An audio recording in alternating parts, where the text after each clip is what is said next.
नमस्कार बंधुरा आजकेर रेसिपि निरामिष कचुर शाक। आमार एजेड ब्लग्सের सकल बंधुके जानाई अनेक स्वागत। आज के आमी किभाबे तैरी करछि निरामिष कचुर शाक सेटाई देखाच्छि।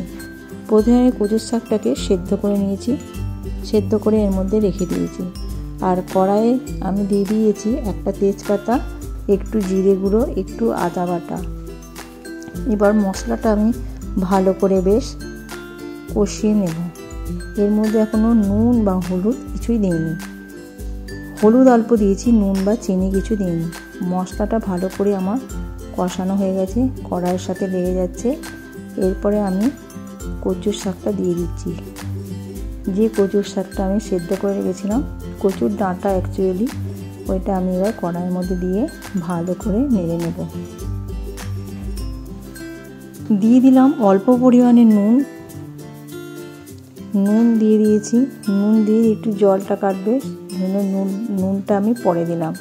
এবার জলটা বেরোবে, এতে কিন্তু আমি আর কোনো জল দিচ্ছি না। ভালো করে আমি এটাকে নাড়িয়ে চাড়িয়ে নেব। দিয়ে দিলাম চিনি পরিমাণ মতো। চিনিটা অবশ্যই দেবে কচুর শাকে। এরপর এটাকে আমি ভালো করে নাড়িয়ে নেব। এরপর দিয়ে দিচ্ছি আমি নারকেল কোড়া।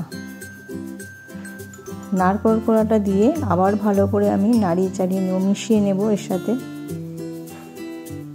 দারুণ টেস্টি একটা খাবার, এই সময়ে ভীষণ ভালো লাগে, সকলেরই প্রিয়। তবে আবার এটা ইলিশ মাছের মাথা দিয়েও খুব সুন্দর হয়।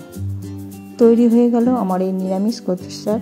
অবশ্যই কমেন্ট করে জানাবে কেমন হলো কচুর শাক। ভালো থেকো, সুস্থ থেকো।